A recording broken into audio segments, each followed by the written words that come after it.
මහා පින්බිමක මහා පින්කම සම්බුද්ධ චීවර පූජා.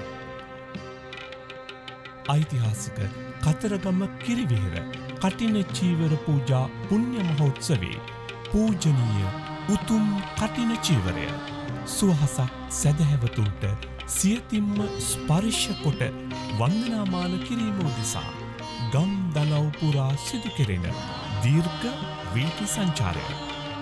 ඔක්තෝබර් 1 වෙනිදා හෙට උදෑසන වන්දනීය කටින චීවරය රැගත් රථ පෙරහැර කතරගමින් ගමන් අරඹා බුත්තල, වැල්ලවාය, ඇතිලිවැව, තනමල්විල, උඩවලව, ගොඩකවිල, කහවත්ත, පැල්මඩුල්ල ඔස්සේ රත්නපුර නගරයට සම්ප්‍රාප්ත වන වගයි. මග දෙපස රැඳමින් මේ උතුම් කටින චීවර පූජාවේ අසිරිය දෑසින් දැක මහා ආනිසංස කුසල් රැස් කර ගන්නට TV සුප්‍රීම් සමගින් ඔබත් සැදැහැ සිතින් එක්වන්න.